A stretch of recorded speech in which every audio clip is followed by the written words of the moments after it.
দর্শকদের বিশৃঙ্খলার সময় কি চলছিল আর্জেন্টিনা কলম্বিয়া ড্রেসিং রুমে।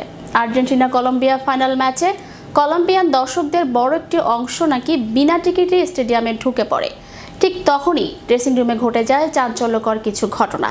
আর এইসব কারণেই নির্ধারিত সময়ের চেয়ে 1 ঘন্টা 20 মিনিট পিছিয়ে মাঠে গড়িয়েছে ফাইনাল।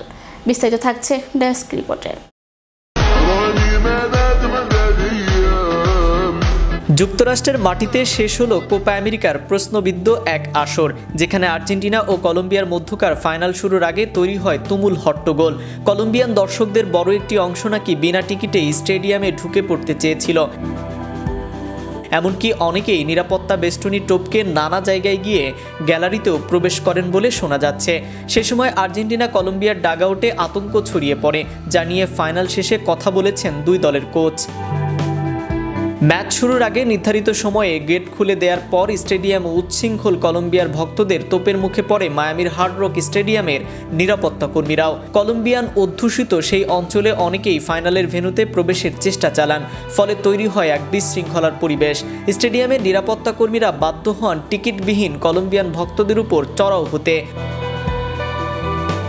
অবশ্য পুরোপুরি প্রোটোকল মানতে পারেননি হার্ড রক স্টেডিয়ামের নিরাপত্তায় থাকা পুলিশ, ফলে কলম্বিয়ান ভক্তদের অনেকেই ঢুকে পড়েছেন বিনা টিকিটে। পুরো বিষয়টি নিয়েই সেখানে জটিল পরিস্থিতি তৈরি হয়, অর্থাৎ ফাইনালকে কেন্দ্র করে বাড়তি ব্যবস্থা নিলেও বিতর্ক এড়াতে পারেনি কনমেবল।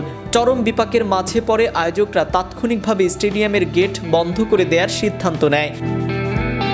পরিস্থিতি নিয়ন্ত্রণে আনার পর হার্ড রক স্টেডিয়ামের ফাইনাল পিছিয়ে দেওয়া হয় আধ ঘন্টার জন্য, কিন্তু তাতেও অবস্থা স্বাভাবিক না হওয়ায় খেলা মাঠে গড়ায় প্রায় 1.5 ঘন্টা পর। সেখানে নির্ধারিত সময়ে গোলশূন্য ড্র হওয়ার পর ম্যাচ গড়ায় অতিরিক্ত 30 মিনিটে। 112তম মিনিটে লাউতারো মার্টিনেজের একমাত্র গোলে পরে 1-0 গোলের ব্যবধানে আর্জেন্টিনা বিশ্ব চ্যাম্পিয়ন।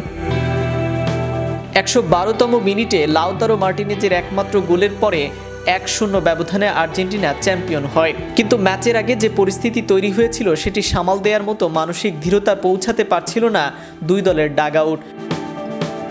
ফলে পরিবারের সদস্যরা নিরাপদে আছে কিনা তা নিয়ে খেলোয়াড়দের মাঝেও আতঙ্ক ছড়িয়ে পড়ে, যা ফাইনালের মতো মহারণের দিনেও দুই দলকে তিক্ত এক অভিজ্ঞতার মুখে ফেলে দেয়। পরবর্তীতে ম্যাচের আগে বিশৃঙ্খলা নিয়ে কলম্বিয়ান কোচ নেস্তোর লোরেঞ্জো বলেন, আমরা লকার রুমে তৎক্ষণে ওয়ার্ম আপ শুরু করে দেই। তখনই খবর আসে খেলা আধা ঘন্টা পিছিয়ে দেওয়া হয়েছে। এরপর আধা ঘন্টা আরও সময় মিলিয়ে সোয়া 1 ঘন্টা কল্পনা করা যায় না।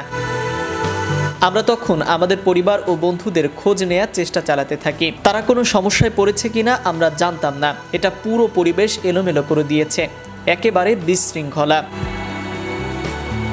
Naim Ahmed, channel Europe, sports desk.